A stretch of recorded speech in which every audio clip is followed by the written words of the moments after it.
আল্লাহর কোন গোলাম যখন আল্লাহকে রাজি আর খুশি করার জন্য দিল থেকে একবার সুবহানাল্লাহ আলহামদুলিল্লাহ আল্লাহু আকবারের আওয়াজ দেয়, আব্দুল্লাহ ইবনে মাসউদ রাদিয়াল্লাহু তাআলা আনহু বলেন, আল্লাহ তাআলা এত বেশি খুশি হয়ে যায়, সাথে সাথে একজন রহমতের ফেরেশতা নাযিল করে দিয়ে দেয়। বিশ্বনবী আলাইহিস সালাতু ওয়াস সালাম বলেন, ওয়ামাযা আলাইহিন্না মালাকুন, আল্লাহ রাব্বুল আলামিন ওই সমস্ত বান্দার বান্দির জন্য একটা রহমতের ফেরেশতা নাযিল করে দেয়। ফেরেশতা জমিনের মধ্যে আসার পরে মাহফিলের চতুর্দিকে ঘুরতে থাকে। সঙ্গে সঙ্গে কোন ব্যক্তি যখন সুবহানাল্লাহ বলে, যখন কোন বান্দা আলহামদুলিল্লাহ বলে, যখন আল্লাহর কোন বান্দি আল্লাহু আকবার সুবহানাল্লাহ বলে, সাথে সাথে ওই ফেরেশতাগুলো তাদের কথাগুলো রেকর্ড করে নিয়ে নেয়। সুবহানাল্লাহ বললেন, আসমানের ফেরেশতা সাথে সাথে আপনার কথা আমার কথাগুলো রেকর্ড করে নিয়েছে। চিৎকার মেরে বলে সুবহানাল্লাহ।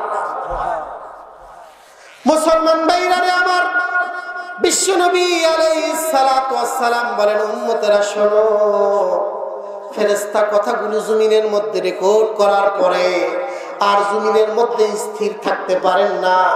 আল্লাহর পয়গম্বর আলাইহিস সালাতু ওয়াস সালাম বলেন, ফেরেশতা কথাগুলো রেকর্ড করার পরে আসমানের দিকে রওনা করে দিয়ে দেয়।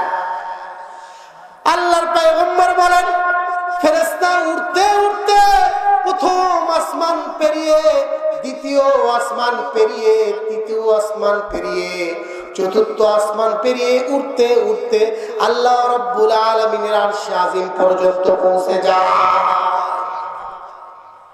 আল্লাহর পয়গম্বর বলেন, লাহুন্না দাবিউন কাদাবিউন নাহলে, মৌমাছি যেরকম মধু সংগ্রহ করে আসার পরে তার বাসার মধ্যে গুনগুন গুনগুন করে আওয়াজ করতে থাকে, ফেরেশতারাও আল্লাহ তাআলার বান্দার কথাগুলো রেকর্ড করার পরে আরশে আজিমের চতুর্দিকে ঘোরে আর কেমন যেন একটা আওয়াজ দেয়, গুনগুন গুনগুন করে আওয়াজ করতে থাকে। আল্লাহ রাব্বুল আলামিন জিবরাইল আমিনকে ডাক দিয়ে বলে, জিবরাইল, এরা কারা রে জিবরাইল? এরা আমার আরশের চতুর্দিকে কেমন যেন ঘুরতেছে, কেমন যেন ঘুরতেছে ঘুরতেছে ঘুরতেছে, আর কেমন যেন গুনগুন গুনগুন করে আওয়াজ করে কি যেন বলতেছে। জিবরাইল আমিন ডাক দেয়া বলে, রব্বুল আলামিন, আপনার কিছু বান্দা গাদোঘাট পশ্চিম পাড়া ইসলামী ইসালি সোয়াবের আয়োজন করেছে, সেখানে কুরআনুল কারীমের আওয়াজ হয়, সেখানে কুরআনুল কারীমের ওয়াজ হয়। আপনার কিছু বান্দা কোরআন থেকে কথা শুনে আর আপনাকে খুশি করার জন্য কখনো কখনো সুবহানাল্লাহর আওয়াজ দেয়, কখনো কখনো আলহামদুলিল্লাহর আওয়াজ দেয়, কখনো কখনো আল্লাহু আকবার বলে চিৎকার দেয়। আল্লাহ তাআলা জিবরাইল আমিনকে ডাক দিয়ে বলে, জিবরাইল, এই গাদোঘাট পশ্চিম পাড়ার মানুষগুলো কি আমি আল্লাহ তাআলাকে দেখেছে? জিবরাইল আমিন বলে, না না রব্বুল আলামিন, তারা তো আপনাকে কখনো কোনোদিন দেখে নাই। আল্লাহ তাআলা জিবরাইল আমিনকে ডাক দিয়ে বলে, জিবরাইল, ওই বান্দা আমার বান্দারা কি আমার জাহান্নামটা দেখেছে? জিবরাইল আমিন বলে, না না রব্বুল আলামিন, তারা তো আপনার জাহান্নামটাও দেখে নাই। আল্লাহ তাআলা ডাক দিয়ে বলে, জিবরাইল, তারা হয়তোবা আমার জান্নাতটা দেখেছে। জিবরাইল আমিন ডাক দিয়ে বলে, না না রব্বুল আলামিন, তারা আপনাকেও দেখে নাই, আপনার জান্নাতটাও দেখে নাই, আপনার জাহান্নামটাও দেখে নাই। আল্লাহ তাআলা ডাক দিয়ে বলে, জিবরাইল, যারা আমি আল্লাহ তাআলাকে না দেখে আমানতু বিল্লাহি, যারা আমি আল্লাহ তাআলার উপর ঈমান আনলো, ওয়া মালাইকাতিহি, আমার কিতাব আমার ফেরেশতাদের উপর ঈমান আনলো, ওয়া মালাইকাতিহি, আমার কিতাব সমূহের উপর ঈমান আনলো, ওয়াল ইয়াউমিল আখিরি, আমার কিয়ামত দিবসের উপর ঈমান আনলো, এমন একটা দিনের উপর ঈমান আনলো রে জিবরাইল, যেই দিন আমি সূর্যের সমস্ত পাওয়ারগুলো খুলে দিতে বলবো। আমি আল্লাহ তাআলা সূর্যকে অর্ডার করে দেব, সূর্য তোর মধ্যে যতগুলো শক্তি আর পাওয়ার আছে সমস্ত শক্তি আর পাওয়ার গুলো আজকে খুলে দাও। মানুষের মাথার উপর আঘাত উপরে সূর্যটা চলে আসবে, সূর্যের এত বেশি তাপ হবে, সূর্যের তাপের কারণে মাথার মগজগুলো টকবক টকবক করতে থাকবে, সূর্যের তাপের কারণে মাথার মগজগুলো নাক দিয়ে মুখ দিয়ে গড়ে গড়ে জমিনের মধ্যে পড়ে যাবে। আল্লাহর পয়গম্বর আলাইহিস সালাতু ওয়াস সালাম কথাগুলো বলতেছিলেন, আম্মা জান আয়েশা রাদিয়াল্লাহু তাআলা আনহা ডাক দিয়ে বলে, পয়গম্বর আমাদের কি অবস্থা হবে? আল্লাহর পয়গম্বর বললেন, আয়েশা রে, সেদিন আমি পয়গম্বর পর্যন্ত পেরেশানের মধ্যে থাকবো, টেনশনের মধ্যে থাকবো যে আমার কি হবে। আল্লাহ তাআলা জিবরাইল আমিনকে ডাক দিয়ে বলে, জিবরাইল, যারা যারা আমি আল্লাহ তাআলাকে না দেখে, আমার জান্নাতটা না দেখে, আমার জাহান্নামটা না দেখে আমার উপর ঈমান আনলো, আমার ফেরেশতাদের উপর ঈমান আনলো, আমার কিতাব সমূহের উপর ঈমান আনলো এবং আমার কিয়ামত দিবসের উপর ঈমান আনলো, জিবরাইল রে তুমি সাক্ষী থেকো, গাভোপাড়া পশ্চিম পাড়া যতগুলো মানুষগুলো ওয়াজ শুনতেছে, আমি আল্লাহ তাআলা তাদের পিছনের সমস্ত সগীরা গুনাহগুলো মাফ করে দিয়ে দিলাম। যতগুলো সগীরা গুনাহগুলো আছে আল্লাহ রাব্বুল আলামিন আপনার আর আমার পিছনের সমস্ত সগীরা গুনাহগুলো মাফ করে দিল। চিৎকার মেরে বলে সুবহানাল্লাহ। বিশ্বনবী আলাইহিস সালাতু ওয়াস সালাম বলেন যে শুধুমাত্র সগীরা গুনাহ মাফ করবে এমনটি নয়, বান্দা যদি আখিরি মোনাজাত পর্যন্ত থাকে আর যদি তওবা করতে পারে, এমন একটা তওবা যে তওবার নাম হলো তওবায়ে নাসুহা। কথা বলুন ঠিক কিনা? সকালবেলা তওবা করছে, বিকালবেলা আবার ভেঙে ফেলে দিয়েছে, এরকম তওবা নয়। হায়াতের জিন্দেগিতে আর কোনোদিন নামাজ গাবি করব না, এইরকম যারা পাক্কা নিয়ত করতে পারবে, আল্লাহ তাআলা বলেন যে এই তাদের গুনাহ যদি উহুদ পরিমাণ, উহুদ পাহাড় পরিমাণ গুনাহ হয়, আল্লাহ তাআলা পিছনের সমস্ত গুনাহগুলো একেবারেই মাফ করে দিবে। চিৎকার মেরে বলে সুবহানাল্লাহ। আল্লাহ তাআলা বলেন, বিশ্বনবী আলাইহিস সালাতু ওয়াস সালাম বলেন, শুধুমাত্র গুনাহ মাফ করে দিবে এমনটি নয়, বান্দা যদি স্পেশাল তওবা করতে পারে আর হায়াতের জিন্দেগিতে কোনোদিন করবে না এরকম যদি প্রতিজ্ঞা করতে পারে, আল্লাহ তাআলা বলেন সমস্ত যতগুলো বান্দা বান্দি আমার করেছে আমি আল্লাহ তাআলা সমস্ত গুনাহগুলো পরিবর্তন করে দিয়ে নেকির দ্বারা ভরপুর করে দিব। চিৎকার করে বলে সুবহানাল্লাহ। কেমন গুনাহ? বিশ্বনবী আলাইহিস সালাত কত বড় গুনাহ আমাদেরকে আল্লাহ রাব্বুল আলামিন মাফ করে দিবেন, এটার একটা ধারণা আপনাকে দেওয়ার জন্য একটা পয়গম্বর আলাইহিস সালাতু ওয়াস সালামের জলিলুল কদর সাহাবী হযরত উমর রাদিয়াল্লাহু তাআলা আনহুর নাম শুনেছেন আপনারা তো? পয়গম্বর হযরত উমরের নাম শুনে নাই এরকম মুসলমান বা পৃথিবীর জমিনে পাওয়া যাবে না। বিশ্বনবী আলাইহিস সালাতু ওয়াস সালাম, আল্লাহর পয়গম্বর আলাইহিস সালাতু ওয়াস সালামের সাহাবী হযরত উমর রাদিয়াল্লাহু তাআলা আনহু মসজিদে নববীর দিকে যাইতেছেন আল্লাহর নবীর সঙ্গে সাক্ষাৎ করার জন্য। আল্লাহর হাঁটি হাঁটি পা পা করে বাসা থেকে বাইরে হইলেন, মসজিদের দিকে যাবে, হঠাৎ করে নজর করে দেখে যে কোথায় যেন থেকে একটা কান্নার আওয়াজ আসতেছে। হযরত উমর রাদিয়াল্লাহু তাআলা আনহু হাঁটি হাঁটি পা পা করে এবার যাইতেছেন, দেখে পাহাড়ের একটা চূড়ায় থেকে একটা কান্নার আওয়াজ আসতেছে। হযরত উমর রাদিয়াল্লাহু তাআলা আনহু হাঁটি হাঁটি পা পা করে সেই যুবকের কাছে গেলেন। যাওয়ার পরে দেখে যে যুবক এমন ভাবে কান্না করতেছে, হযরত উমর বর্ণনা করেন যে আমি উমর হায়াতের জিন্দেগিতে এইরকম ভাবে কান্না করতে কাউকে দেখিনি। হযরত উমর বললেন, কখনো কখনো দাঁড়ায় কান্দে, আবার যখন ক্লান্ত হয়ে যায় জমিনের মধ্যে শুয়ে পড়ে, আবার যখন বেশি হয়ে যায় তখন গড়াগড়ি করে কান্না শুরু করে দেয়। মুসলমান ভাইরা রে আমার, হযরতে উমর রাদিয়াল্লাহু তাআলা আনহু হাঁটি হাঁটি পা পা করে যুবকের কাছে গেলেন। যাওয়ার পরে বললেন, ইয়া শাবাব, হে যুবক, মান আনতা, কে তুমি? এই পাহাড়ের কিনারায় দাঁড়ায় দাঁড়ায় কান্না করতেছ, কখনো কখনো গড়াগড়ি করে কান্না করতেছ, তোমার কান্নার কারণটা কি? হযরত উমর বারবার বলতেছে, যুবক কোনো কথার উত্তর দেয় না। হযরত উমর একটু রাগান্বিত হয়ে বললেন, ইয়া শাবাব, হে যুবক, তোমার কান্নার কারণটা কি? যদি তুমি স্পষ্ট না করো, অজাহাত যদি না করো, তাহলে আমি তো আলিমুল গায়েব নয়, আমি তো তোমার কান্নার কারণ বলতে পারবো না। হযরত উমর বারবার বলার পরে যখন বলতেছে না, হযরত উমর বললেন, তোমার আব্বা কি ইন্তেকাল করেছে? যুবক কান্না করে আর বলে, না না উমর, আমার আব্বা ইন্তেকাল করে নাই। এবার যুবক ডাক দিয়ে বলে, তাহলে কি তোমার আম্মা ইন্তেকাল করেছে? যুবক কান্না করে আর বলে, না না উমর রে, আমার আব্বা আম্মা কেউ ইন্তেকাল করে নাই। হযরত উমর বললেন, তাহলে তোমার কান্নার কারণটা কি? যুবক কান্না করে আর বলে, ভাই উমর, আমার কান্নার কারণ হলো আমি আমার হায়াতের জিন্দেগিতে এমন একটা মারাত্মক গুনাহ করেছি, আমার দিল সাক্ষী দেয় আসমানের নিচে আর জমিনের উপরে এত বড় গুনাহ কেউ কোনোদিন করে নাই।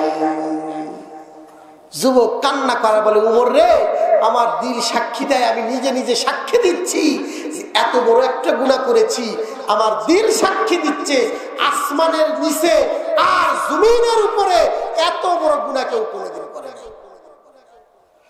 হযরত উমর বললেন, তুমি কি তোমার বাবা মাকে কষ্ট দিয়েছ? যুবক কান্দের বলে, না উমর, আমি এর চাইতে একটা মারাত্মক গুনাহ করেছি। হযরত উমর ডাক দিয়া বলে, তুমি কেমন গুনাহ করেছো? গুনার বর্ণনা যদি না বলতে পারো, তাহলে উমর তো আমি বলতে পারবো না তোমার গুনাহটা কি। আমার আল্লাহর বানানো আসমান থেকে বড় হবে। যুবক কান্দার বলে, উমর, আমার দিল সাক্ষী দেয় আমি এত বড় একটা মারাত্মক গুনাহ করেছি, আমার মনে হয় আল্লাহর বানানো আসমান থেকে গুনাহটা আমার বড় হবে। হযরত উমর অবাক হয়ে গেলেন, কি কথা তুমি বলো, আল্লাহর আসমানের চাইতে তোমার গুনাহ বড় হবে? এবার হযরত উমর বলে, তোমার গুনাহটা কি আমার আল্লাহর বানানো জমিন থেকে বড় হবে? যুবক কান্দে আর বলে, ভাই উমর, আমার দিল সাক্ষী দেয় আমার আল্লাহর বানানো আসমান আর জমিন দুটো একত্রিত করলে যত বড় হবে, আমার গুনাহটা তার চাইতে বড় হবে। হযরত উমর অবাক হয়ে গেলেন। যুবককে ডাক দিয়ে বললেন, এ যুবক, আল্লাহর আসমান আর জমিন সম্পর্কে তোমার কোনো ধারণা আছে? যুবক কান্না করার বলে, ভাই উমর, আমার দিল তো বলে যে এত বড় গুনাহ করেছি, আদম আলাইহিস সালাম থেকে শুরু করে ঈসা আলাইহিস সালাতু ওয়াস সালাম পর্যন্ত, পয়গম্বর মুহাম্মদুর রাসূলুল্লাহ পর্যন্ত যতগুলো উম্মত দুনিয়ার মধ্যে এসেছে, এত বড় গুনাহ মনে হয় কেউ কোনোদিন করে নাই। মুসলমান ভাইরা রে আমার, হযরত উমর রাদিয়াল্লাহু তাআলা আনহু অবাক হয়ে গেলেন। ডাক দিয়ে বললেন, ইয়া শাবাব, তোমার এত বড় গুনাহ আমার আল্লাহ ক্ষমা করবে কি করবে না আমি উমর তো বলতে পারবো না, তাহলে তোমাকে একটা বুদ্ধি দিতে পারি। কয়, ভাই বলো, জলদি বুদ্ধিটা বলো, কি বুদ্ধি করলে আমি একটু শান্তি পাবো? হযরত উমর ডাক দিয়ে বলে, শোনো যুবক, বিশ্বনবী আলাইহিস সালাতু ওয়াস সালাম মসজিদে নববীর মধ্যে আছে, চলো আমরা মদিনার মসজিদে নববীর দিকে যাই। আল্লাহর পয়গম্বরের কাছে যাওয়ার পরে, সমস্ত কিছু শোনার পরে, একমাত্র শুধুমাত্র কেবলমাত্র তিনি বলতে পারবে আমার আল্লাহ তোমার এই এত বড় গুনাহ ক্ষমা করবে কি করবে না।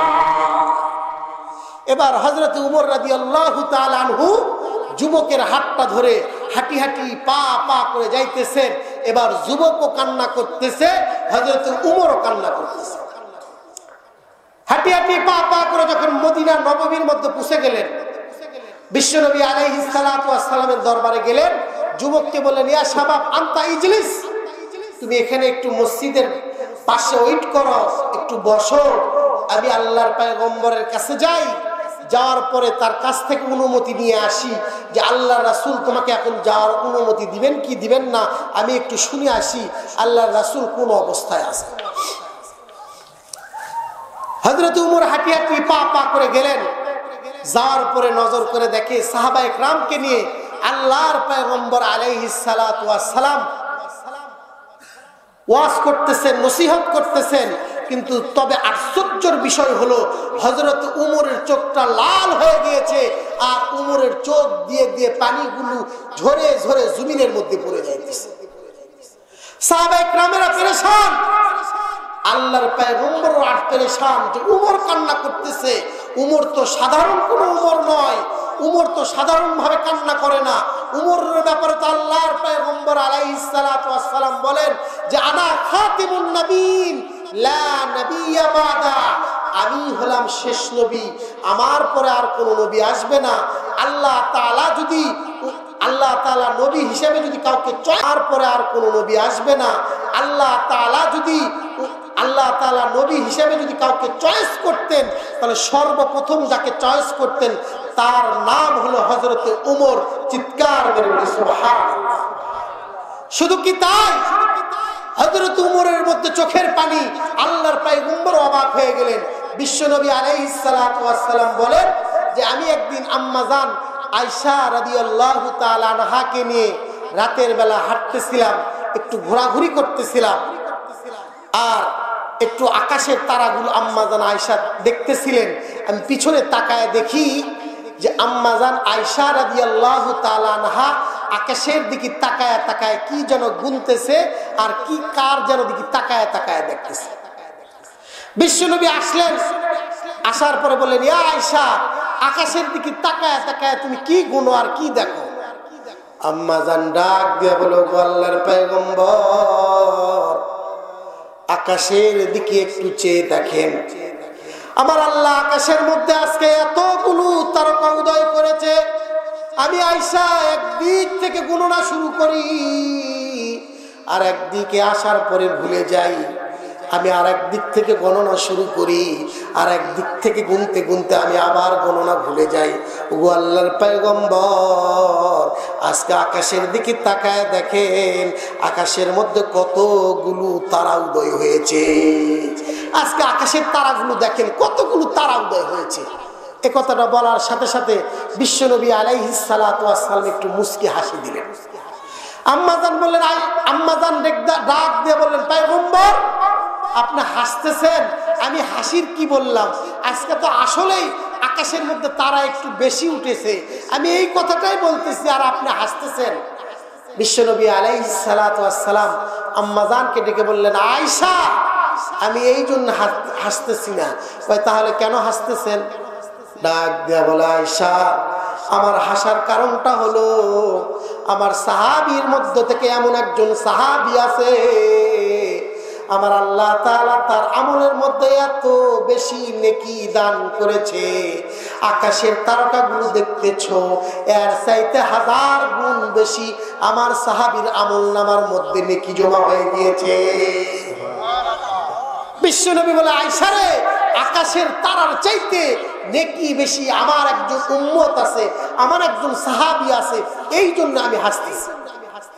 বিশ্বনবী আলাইহিস সালাতু ওয়াস সালাম এই কথাটা বলার সঙ্গে সঙ্গে আম্মাজান আয়েশা রাদিয়াল্লাহু তাআলা আনহা অবাক হয়ে গেলেন। ডাক দিয়ে বললেন, ওগো আল্লাহর পয়গম্বর, কে সেই সৌভাগ্যবান ব্যক্তি যার আমলনামার মধ্যে এত বেশি নেকি জমা হয়ে গিয়েছে, যার এক্সাম্পলার মিসালগুলো আপনি আকাশের তারার সঙ্গে দিলেন?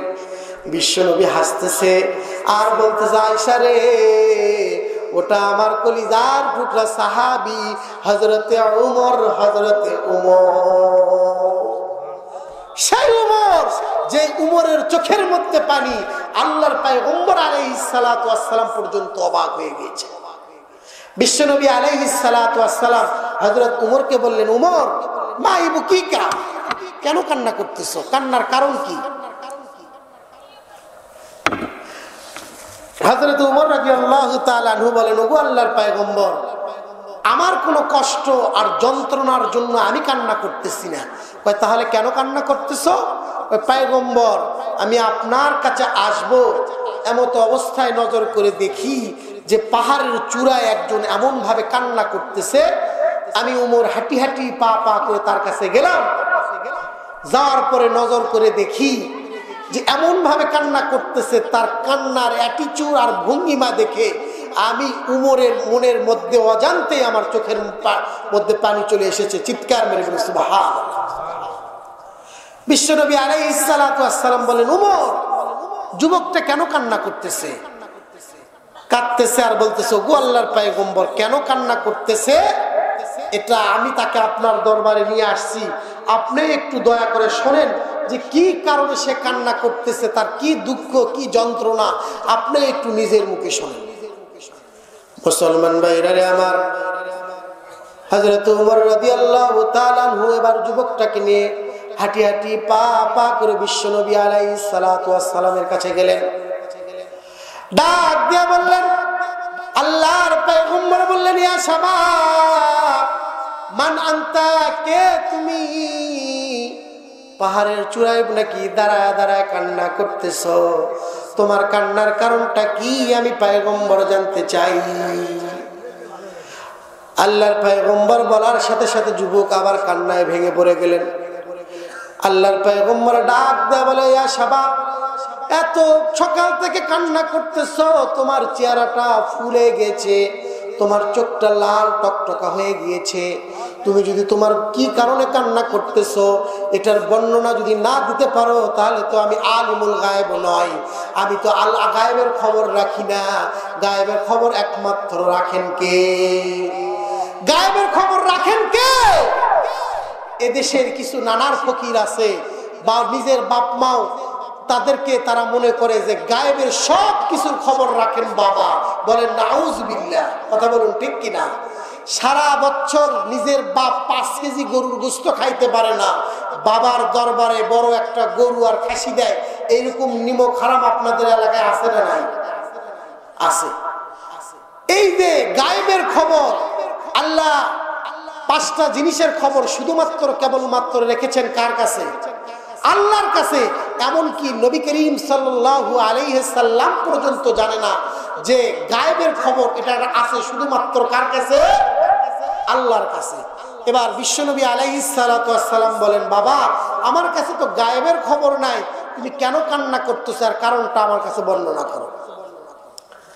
মুসলমান ভাইরা আমার, যুবক কান্না করে আর বলে, পয়গম্বর, আমার কান্নার কারণ হলো আমি আমার হায়াতের জিন্দেগিতে এত বড় একটা মারাত্মক গুনাহ করেছি। আমার দিল সাক্ষী দেয় আসমানের নিচে আর জমিনের উপরে এত বড় গুনাহ কেউ কোনোদিন করে নাই। বিশ্বনবী অবাক হয়ে গেলেন, ডাক দিয়ে বললেন, ইয়া শাবাব ইশরিক বিল্লাহ, তুমি কি আমার আল্লাহর সঙ্গে কাউকে শিরক করেছো? সাহাবী কান্দার বলে, পয়গম্বর। আল্লাহর পয়গম্বর ডাক দেয়া বলে, যুবক, তুমি কি কতালুন নাফসুল ইয়ামিন, কাউকে অন্যায় ভাবে হত্যা করেছো, কাউকে অন্যায় ভাবে কষ্ট দিয়েছো, কাউকে অন্যায় ভাবে খুন করে গুম করে রেখেছো? সাহাবী কান্দার বলে, না না পয়গম্বর, আমি এর চাইতে একটা মারাত্মক গুনাহ করেছি। আল্লাহর পয়গম্বর অবাক হয়ে গেলেন যে ইশরিক বিল্লাহ বললাম, তুমি এর চাইতে মারাত্মক গুনাহ করেছো। এর চাইতে মারাত্মক গুনার বর্ণনা যদি তুমি আমার কাছে না বলো, আমি পয়গম্বর তো বলতে পারবো না বাবা তোমার গুনাহ আমার দয়ার আল্লাহ ক্ষমা করবে কি করবে না।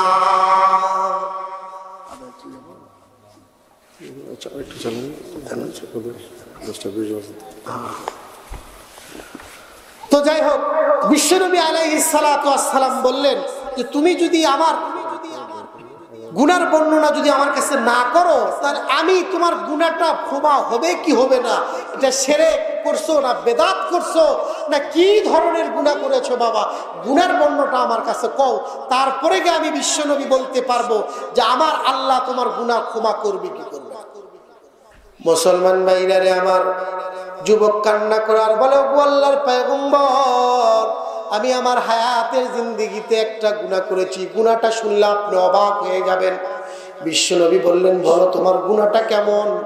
সাহাবী কান্দে আর বলে, পয়গম্বর, আমি আমার জীবন যাপন পরিচালনা করার জন্য মানুষ ব্যবসা করে, মানুষ বাণিজ্য করে, মানুষ চাকরি করে, ক্ষেত খামারের মধ্যে কাজ করে, কিন্তু ওগো আল্লাহর পয়গম্বর, আমি আমার জীবন যাপন পরিচালনা করার জন্য চুরি করতাম। আল্লাহর পয়গম্বর বললেন, এটা কোনো ব্যাপার হলো তুমি চুরি করতে? তুমি যেভাবে বর্ণনা করলে আমি পয়গম্বর তো পর্যন্ত ভয় পেয়ে গিয়েছিলাম যে তুমি কি জানো বলো। সাহাবী কান্দে আর বলে, না পয়গম্বর, মানুষের চুরির মধ্যে একটা ধরন আছে, কিন্তু আমার চুরিটা একটু অন্যরকম। বিশ্বনবী বললেন, বুঝলাম না তোমার কথাটা। সাহাবী কান্দে আর বলে, ওগো আল্লাহর পয়গম্বর, আমার গুনাহটা এমন একটা গুনাহ, আমার চুরিটা এমন একটা চুরি, মানুষ জীবন যাপন পরিচালনা করার জন্য, মানুষ তার জীবন যাপন পরিচালনা করার জন্য ঘরের মধ্যে চুরি করে, গরু চুরি করে, হাঁস চুরি করে, মুরগি চুরি করে, বিভিন্ন ধরনের চুরি করে, কিন্তু পয়গম্বর আমার চুরিটা একটু অন্যরকম। কয় কেমন চুরি? কয় মদিনার কোন মানুষ যখন মারা যাইতো, মারা যাওয়ার পরে যখন ইন্তেকাল হওয়ার পরে যখন কবরে চলে রেখে আসতো, আমি গভীর রজনীতে সেই কবরের মধ্যে যাইতাম, যাওয়ার পরে লাশটা আমি খুঁড়তাম, খোঁড়ার পরে লাশের যে কাফন ছিল ওই কাফনটা আমি আস্তে আস্তে খুলে নিয়ে আসতাম, মদিনার বাজারে বিক্রি করতাম। ওটা করার পরে আমি আমার জীবন যাপন পরিচালনা করতাম। তবে পয়গম্বর, গত কয়েকদিন আগে আমার এমন একটা ঘটনা ঘটে গিয়েছে। বিশ্বনবী বললেন, কেমনে ঘটনাটা, কি ঘটলো? সাহাবী কান্দার বলে, পয়গম্বর এমন একটা ঘটনা ঘটছে। বিশ্বনবী বললেন, বলো কি ঘটনা ঘটছে? সাহাবী কান্দার বলে, পয়গম্বর মাইকিং করা হলো, মদিনার সবচাইতে সম্ভ্রান্ত ফ্যামিলির একটা মহিলা মারা গিয়েছে, মদিনার সবচাইতে একটা সুন্দরী মহিলা মারা গিয়েছে। আমি তখন দোয়া করতেছিলাম, কখন সন্ধ্যা হবে, কখন গভীর রজনী হয়ে যাবে, কখন রাত হয়ে যাবে।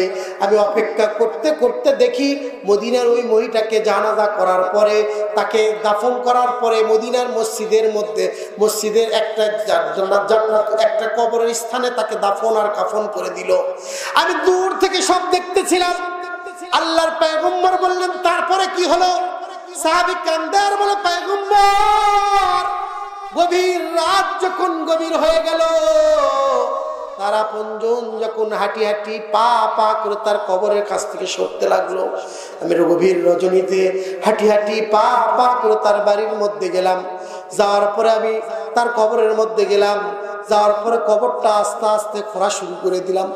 খোঁড়ার পরে যখন বাঁশগুলো আস্তে আস্তে টান দিলাম, টান দেওয়ার পরে ওগো আল্লাহর পয়গম্বর, দেখি সাদে ধবধবা একটা কাপড় দেখা যায়।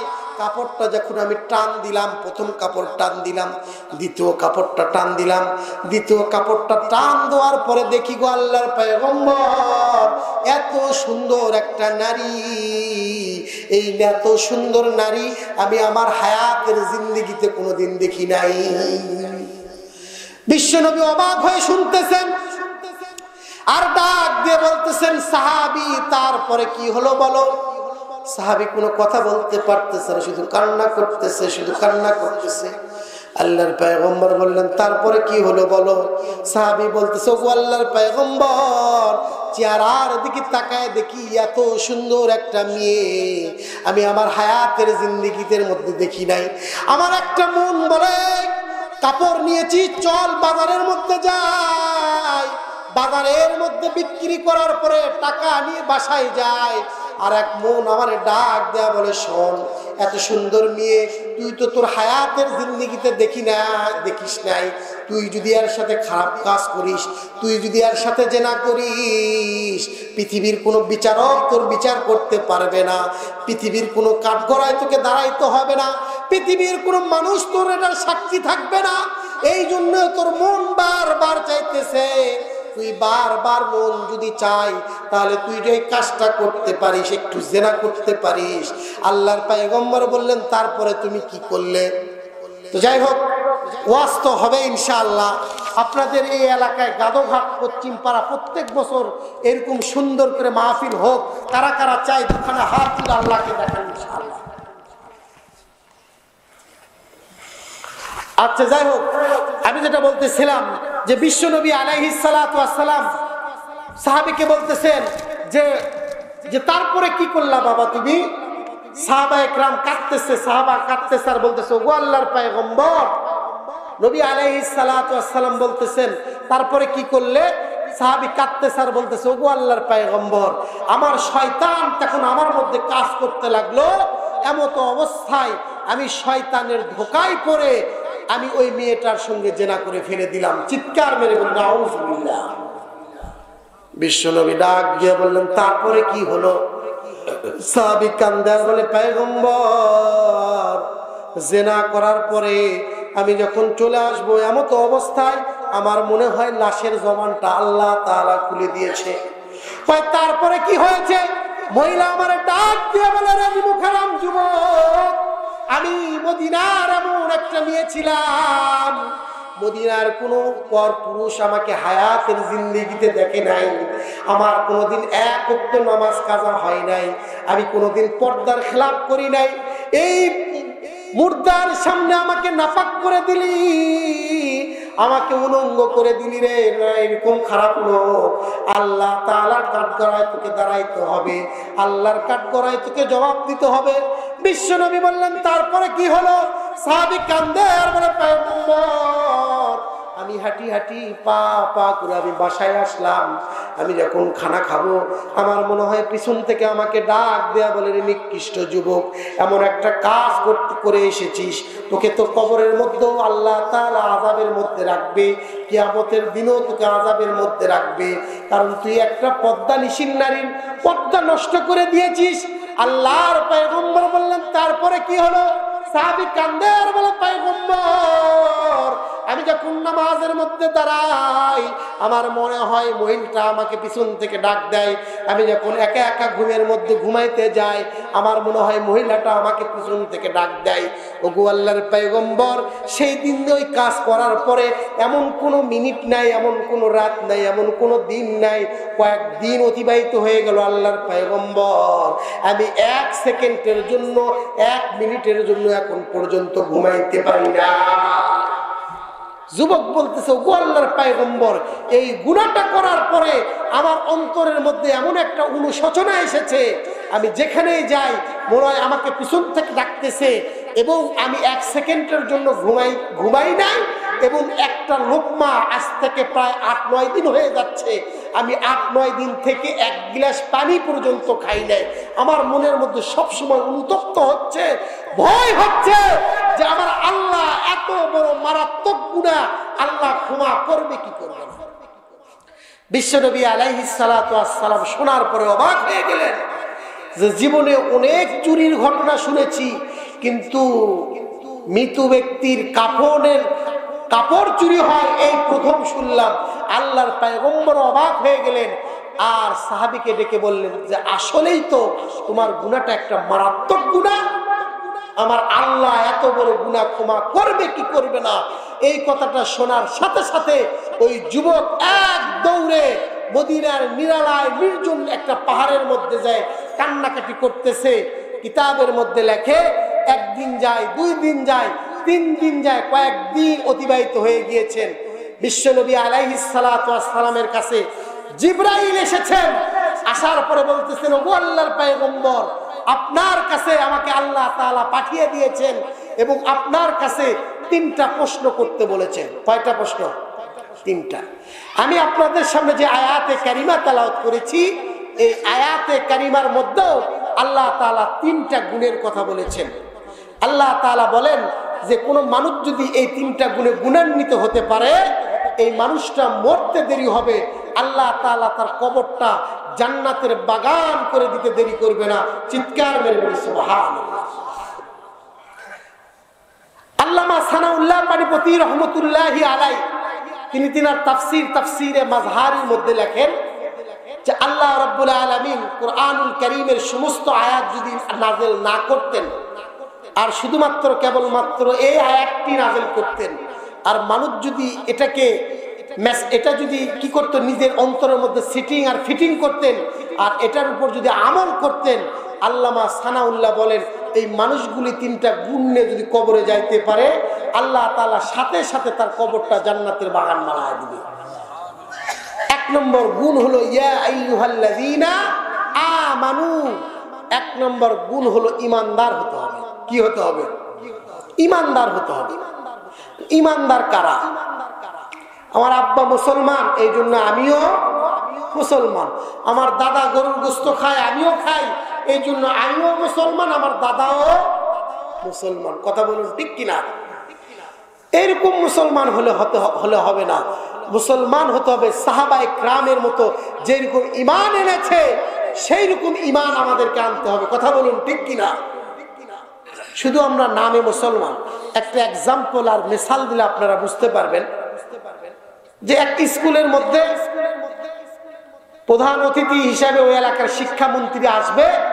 স্কুলের মধ্যে চিঠি পাঠাইছে, বাবা আগামী সপ্তাহে সোমবারের দিন তোমাদের স্কুলগুলো ভিজিট করার জন্য শিক্ষামন্ত্রী আসবে। কি মন্ত্রী?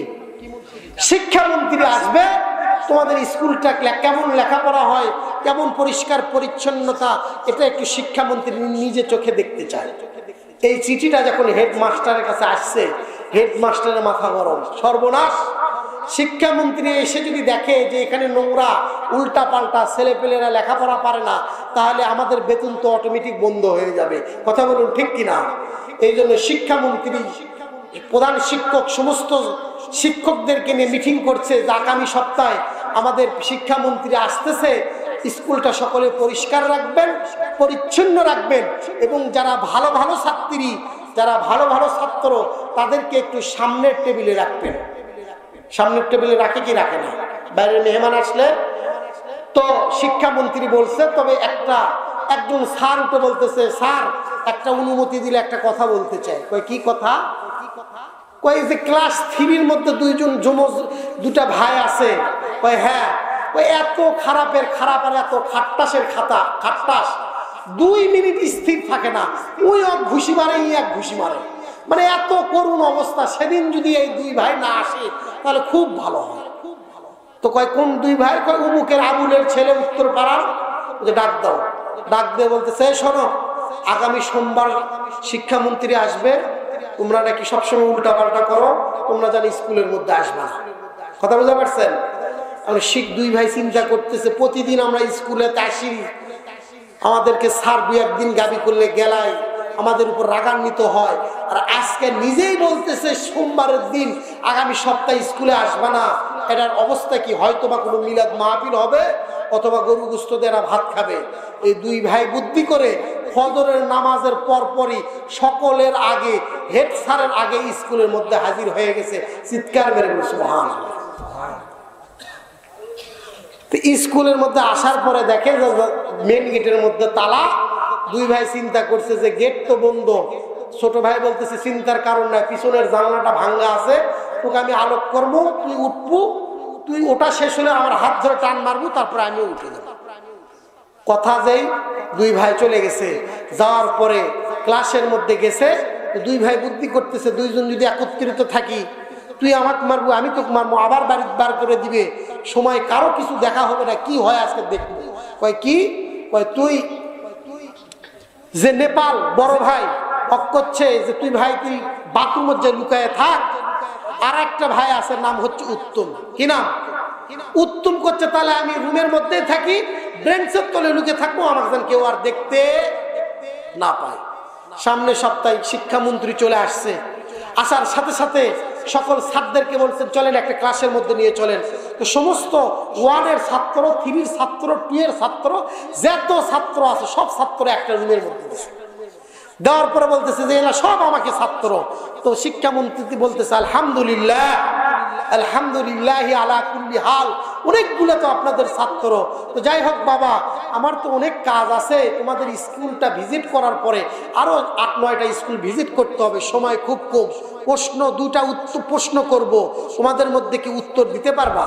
সকলে হাত তুলছে। তো স্যার বলতেছে বাবা সকলে যদি হাত তোলো, আমি কাক প্রশ্ন করবো আর কে উত্তর দিবে? আমি একজনকে প্রশ্ন করতে চাই, তোমাদের মধ্যে ভালো ছাত্র, স্কয়ার ছাত্র, উত্তম ছাত্রকে একটু হাত তোলো তো বাবা। ওই যে বেঞ্চের তলে লুকায় আসার নাম কি? উত্তম। আমাকে তো আসে শিক্ষামন্ত্রী খোঁজ করতেছে, হাতটা টান করে দিয়ে কয়, স্যার আমি হলাম উত্তম। স্যার কই মানুষ না জিন রে? ভালো ছাত্র যদি হয়, উত্তম ছাত্র যদি হয়, থাকার কথা কোথায়? বেঞ্চের উপরে না নিচে? বেঞ্চের উপরে সামনের কাতারে থাকার কথা। বাবা তুমি যদি স্কয়ার ছাত্র হও, উত্তম ছাত্র হও, তাহলে তুমি বেঞ্চের নিচে কেন? বাবা আসো তো এদিকে আসো। এবার হাতটা ধরছে, ধরার পরে বলতেছে, বাবা তুমি উত্তম? কয় হ্যাঁ স্যার আমি তো উত্তম। তো স্যার বলতেছে, বাবা একটা প্রশ্ন করবো? কয় একটা কেন, মন যা চায় প্রশ্ন করো। বলতেছে, বাবা প্রশ্ন করার অত সময় নাই, তোমার স্কুল ভিজিট করার পরে আরো অনেকগুলো স্কুল আছে, এই স্কুল আর ভিজিট করতে হবে। বাবা তোমার কাছে আমার একটা প্রশ্ন, বলো তো আমাদের পৃথিবীর মানচিত্রে নেপাল কোথায় অবস্থিত? কার কথা বলছে? নেপাল। উত্তম কয়, স্যার এটা একটা প্রশ্ন হলো, এটা নেপাল তো বাথরুমে অবস্থিত, আমাদের পায়খানার মধ্যেই তো নেপাল আছে। স্যার কয়, পাগলা আমি না হেড স্যার নাই ছাত্র? বিশ্বাস হচ্ছে না? বিশ্বাস কি? ছাত্র অবাক হয়ে গেছে। তো অবাক হয়ে যাওয়ার সাথে সাথে এবার উত্তম তার ডান হাতটা ধরছে, ধরে টানতে টানতে এবার বাথরুমের দিকে নিয়ে যাইতেছে। নেওয়ার পরে বাথরুমে যায়, একটা থাপা দিছে, একটা শব্দ করার সাথে সাথে বাথরুমের দরজা খুলে গেছে। চিৎকার মেরে বলে সুবহানাল্লাহ। তো স্যার কয়, কি ব্যাপারে জাদু জানি নাকি রে? এক থাপ্পড় দিছে, থাপ্পড় দেওয়ার সাথে সাথে বাথরুমের দরজা খুলে গেছে। আর একজন ব্যক্তি, একটা ছোট্ট বাচ্চা হাসতে হাসতে লাগে, এই এতক্ষণ লাগে? এটাকে কয়, এটা শিক্ষামন্ত্রী। কয় এটি কে? কয় নেপাল দেখ পারছি, নিয়ে আসছি দেখানোর জন্য। তো শিক্ষামন্ত্রী বলতেছে, বাবা নেপাল কোথায়? কয় এই তো নেপাল। কয় এটাই নেপাল? কয় হ্যাঁ স্যার এটা হলো নেপাল, আর আমি হলাম উত্তম। বুঝলাম না। হেড স্যার করছে, স্যার দুঃখের কথা কর্ম কি? দুঃখের আপনি বিস্তারিত শুনলে বুঝতে পারবেন যে এরা দুই ভাই, যমজ ভাই, একটার নাম হলো নেপাল আর একটার নাম রাখছে কি? উত্তম। তো শিক্ষামন্ত্রী বলতেছে, বাবা এই উত্তম আর এই নেপাল, আসলে শিক্ষামন্ত্রী যেটাকে খুঁজতেছে সেটা কি আসলে ওই নেপাল না অরিজিনাল নেপাল? তো আমরা যেরকম, তারা কি আসলেই উত্তম ভালো ছাত্র না নামে ভালো ছাত্র? নামে উত্তম, নামে নেপাল, অরিজিনাল নেপালও নয়, অরিজিনাল উত্তম ছাত্র নয়। ঠিক তদ্রুপ ভাবে আপনি আমি শুধু নামে মুসলমান, কামে অরিজিনাল ভাবে কেউ মুসলমান নয়। অরিজিনাল মুসলমান কারা? অরিজিনাল মুসলমান হচ্ছে সাহাবায়ে কেরামেরা, যারা ইসলামের জন্য, দ্বীনের জন্য নিজের বাবাকে ছাড়তে হয়েছে, নিজের মাকে ছাড়তে হয়েছে, নিজের সম্পদকে ছাড়তে হয়েছে, এমনকি মক্কা লক্ষ লক্ষ কোটি কোটি টাকার সম্পদ ছেড়ে উতবা, সাইবা, আবু জেহেলের অত্যাচারে মদিনায় হিজরত করতে হয়েছে। কথা বলুন ঠিক কিনা? তো একজন সাহাবী নবী করিম সাল্লাল্লাহু আলাইহি ওয়াসাল্লাম শীতের দিনে তাহাজ্জুদের নামাজ পড়বে, ওযু করার জন্য ওখানে পানি নিয়ে, মস্কের মধ্যে পানি নিয়ে এখন ওযু করবে, এমত অবস্থায় নজর করে দেখে যে কোথায় থেকে একটা কান্নার আওয়াজ আল্লাহর পয়গম্বরের কানের মধ্যে আসছে। মুসলমান ভাইরা রে আমার, বিশ্বনবী আলাইহিস সালাতু ওয়াস সালাম একটু সামনের দিকে গেলেন, দেখে না কান্নার আওয়াজ আর একটু দূর থেকে আসতেছে। আল্লাহর পয়গম্বর সরকারে দু আলম জনাবে রাসূলুল্লাহ সাল্লাল্লাহু আলাইহি ওয়াসাল্লাম হাঁটি হাঁটি পা পা করে আর একটু সামনের দিকে গেলেন। যাওয়ার পরে নজর করে দেখে একটা যুবক দাঁড়ায় দাঁড়ায় কান্না করতেছে আর শীতে কাঁপতেছে। আল্লাহর পয়গম্বর বললেন, ইয়া শাবাব, হে যুবক, মান আনতা, কে তুমি? গভীর রজনীতে শীতের মধ্যে আমার বাসার সামনে দাঁড়ায় দাঁড়ায় কান্না করতেছো। যুবক কান্না করে আর বলে, পয়গম্বর আনা আব্দুল্লাহ, আনা আব্দুল্লাহ, আমি হইলাম আব্দুল্লাহ। যুবক কান্না করতেছে, বলতেছে, আল্লাহর পয়গম্বর আপনি আমাকে চিনতেছেন না? আমি হলাম আব্দুল্লাহ। বিশ্বনবী বললেন, মান আব্দুল্লাহ? তুমি কোন আব্দুল্লাহ বাবা? চিনতে তো পারলাম না, রাতের বেলা অন্ধকার। সাহাবী কান্না করে আর বলে, পয়গম্বর আপনিই তো আমার নামটা পরিবর্তন করে আমার নাম আব্দুল্লাহ রেখেছেন। আমার নাম ছিল আব্দুল উজ্জা। আপনি আমার নামটা পরিবর্তন করে আপনার বাবার সাথে মিল রেখে আমার নাম রেখেছেন আব্দুল্লাহ। বিশ্বনবী তাকায় দেখে যে সত্যি তো সেই আব্দুল উজ্জা আব্দুল্লাহ দাঁড়ায় দাঁড়ায় কান্না করতেছে। বিশ্বনবী অবাক হয়ে গেলেন, ডাক দিয়ে বললেন, আব্দুল্লাহ, তুমি তো ছিলে মক্কার সবচাইতে ধনী ফ্যামিলির একজন সন্তান, তুমি তো ছিল মক্কার সম্ভ্রান্ত ফ্যামিলির একজন সন্তান। সকালবেলা যে পাঞ্জাবিটা ব্যবহার করতে, সকালবেলা যেটা ব্যবহার করতে, পরের দিন আর ওটা ব্যবহার করতে না। মক্কার সবচাইতে দামি দামি ঘোড়াগুলো তুমি ব্যবহার করতে।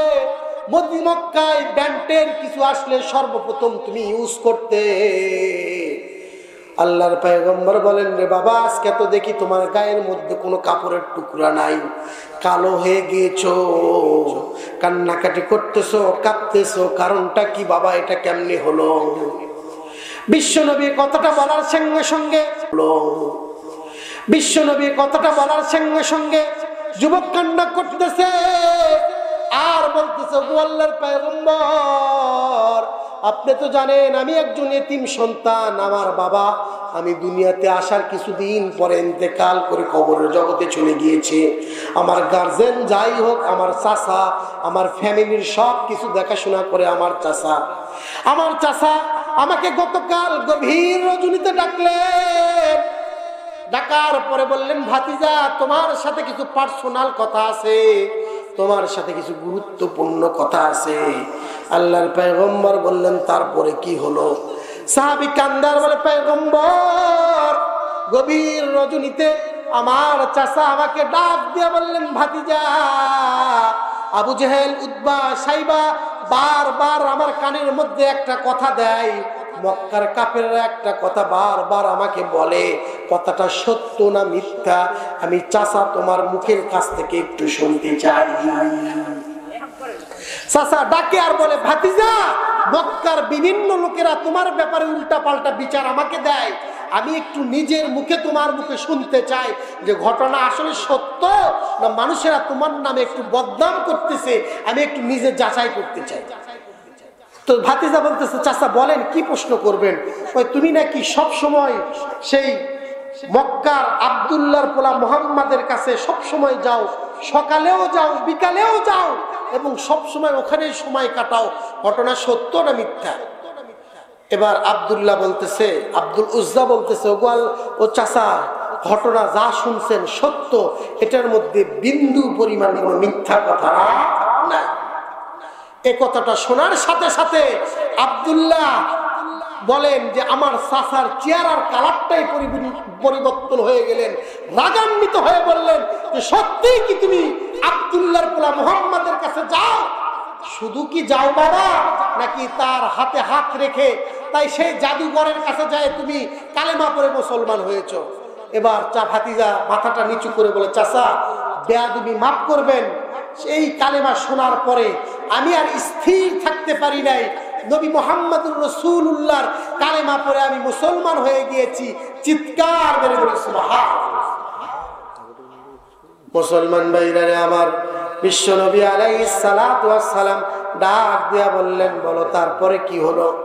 সাহাবী কান্দার বলে, পয়গম্বর, আমার নিষ্ঠুর চাচা আমার ডাক দিয়া বলে, ভাতিজা শোনো, হয় তোমাকে মুহাম্মাদের দরবার ছাড়তে হবে, না হয় মক্কার মধ্যে কোটি কোটি টাকার সম্পদ আমার আছে, কোটি কোটি টাকার ব্যবসা আছে, কোটি কোটি টাকার বাড়ি আর ঘর আছে, তুমি যদি মুহাম্মাদের সেই ইসলাম না ছেড়ে দাও, কান খুলে শুনে রাখো, আমার সমস্ত সম্পত্তি থেকে আমি তোমাকে বঞ্চিত করে দিব, এগুলো আমি মানুষকে দিয়ে দিব, তোমার জন্য 100 টাকা একটা চুল পরিমাণ কোনো সম্পদ রাখবো না।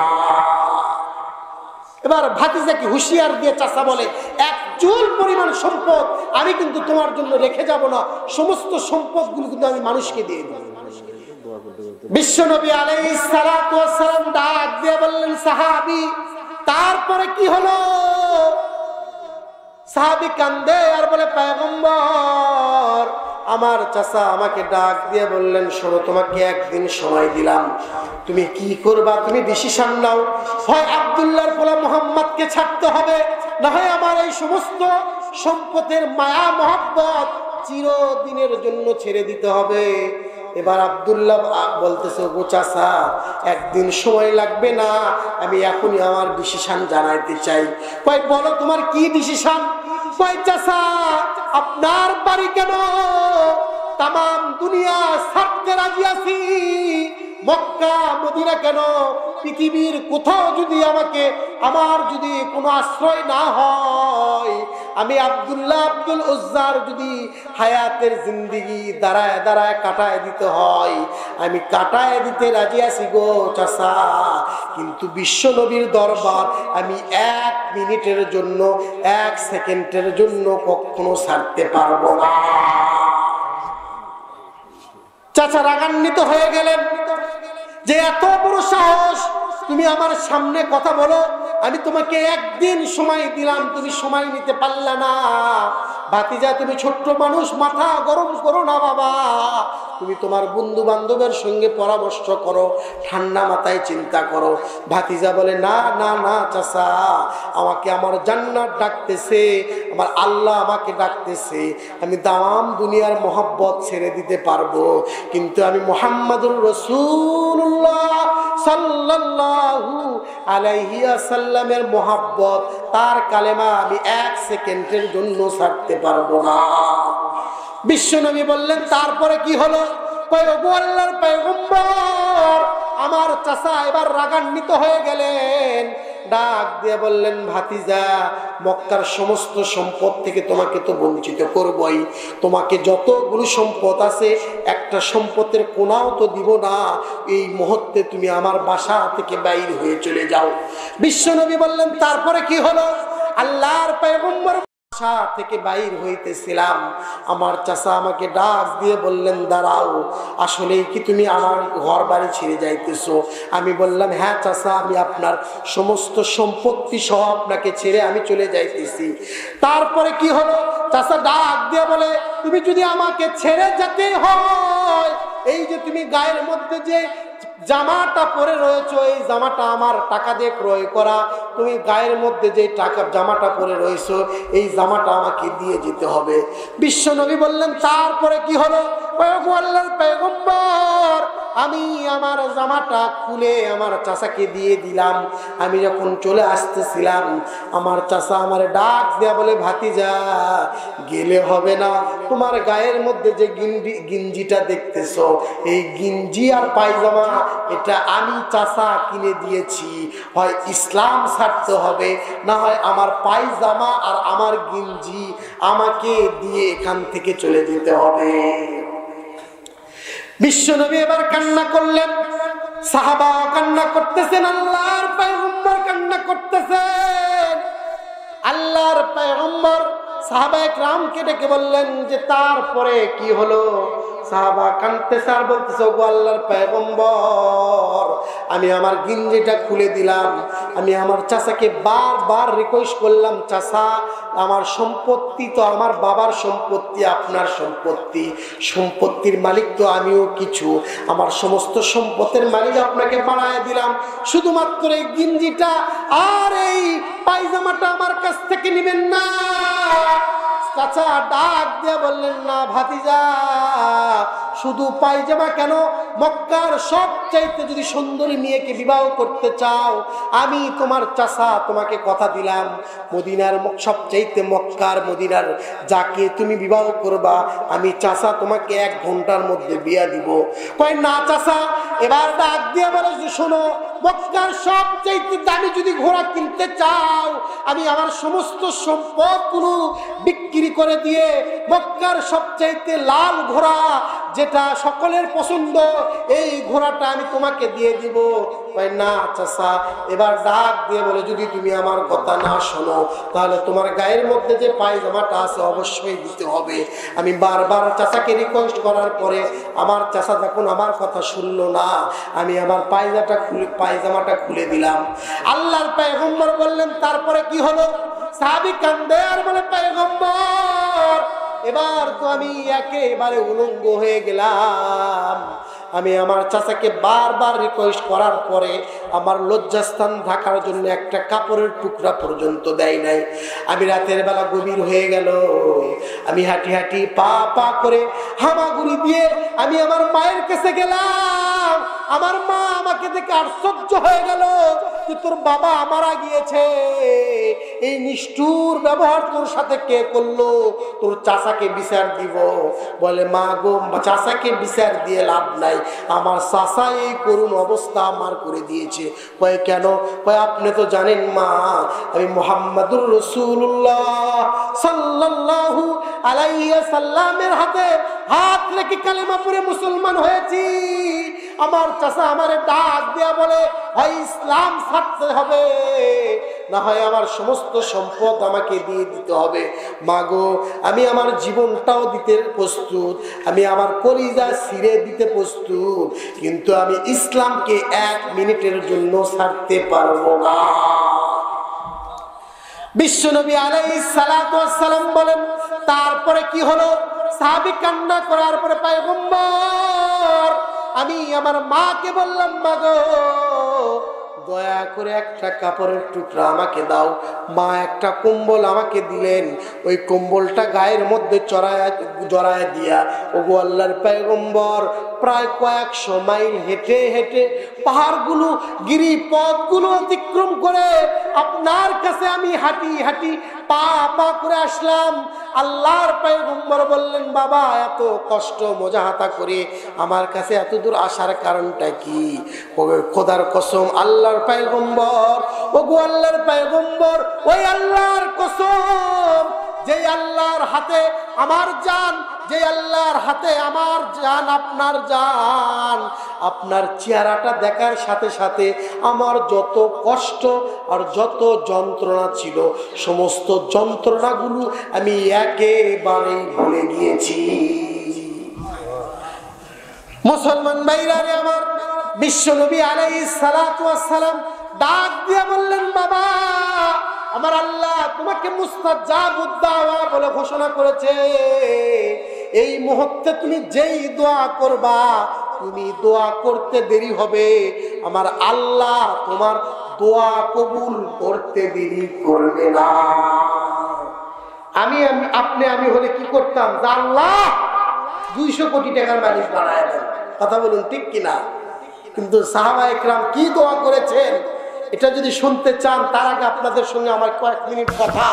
এই যে ইসলামী সব বিরাট ইসলামী জলসা তাফসিরুল কোরআন মাহফিল এরকম বারবার হোক, প্রত্যেক বছর হোক, কারা কারা হোক, এরা কারা কারা চান দুখানা হাত তুলে আল্লাহকে দেখান। একটু হাতটা নাড়া দেন তো ইনশাআল্লাহ। নারায়ে তাকবীর। আল্লাহ তাআলা সকলকে কবুল করুন, হাত নামান। এই মাহফিলটা প্রত্যেক বছর হোক।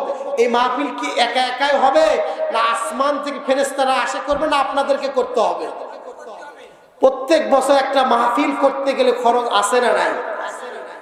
একটা মাহফিল করতে 50,000, 1 লক্ষ, 2 লক্ষ টাকা পর্যন্ত খরচ হয়। কথা বলুন ঠিক কিনা? এই মাহফিলের মধ্যে ওসিলা করে অনেক আত্মীয় স্বজন আসে। আল্লাহর পয়গম্বর বলেন যে মানুষ যখন একজন মেহমানদারি করে, আল্লাহ তাআলা তার হায়াতের মধ্যে, তার রিজিকের মধ্যে, তার কামাইয়ের মধ্যে বরকত দেয়। সকলে বলি আল্লাহুম্মা আমিন। এই যে আপনাদের এই ইসানি সব উপলক্ষে প্রত্যেকটা আপনাদের দাদা দাদি, নানা নানি, বাবা মা যারা ইন্তেকাল করছে, প্রত্যেক বছর তাদের জন্য একটা দোয়ার আয়োজন করে। এর দ্বারা আপনারা খুশি না বেজার?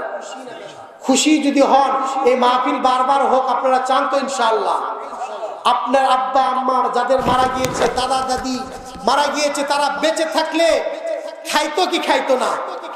সারা বছর এক বস্তা ধান নিয়ে চাল খাইতো কি খাইতো না?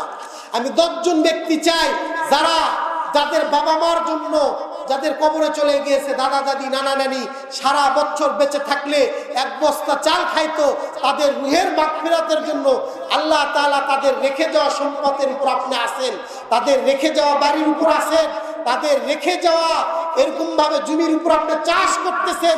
তারা আজকে কবরের মধ্যে বড় অসহায়, তাদের রুহের মাগফিরাতের জন্য 10 জন ব্যক্তি আমি চাই যারা জান্নাতের সুসংবাদ পেয়েছে। বাবা কয়জন? 10 জন, এরকম 10 জন ব্যক্তি চাই যে 10 বস্তা চাল, 1 বস্তা করে চাল দিবেন। আচ্ছা, 1 বস্তা করে চাল দিবেন, যে প্রত্যেক বছর মাহফিলের ওসিলা করে আল্লাহ তাআলা তার দান যেন কবুল করে। রেন্টু ভাইয়ের দান 1000 টাকা দান করছে, সকলে বলে আল্লাহুম্মা আমিন। সর্বপ্রথম একজন ব্যক্তি চাই যে হুজুর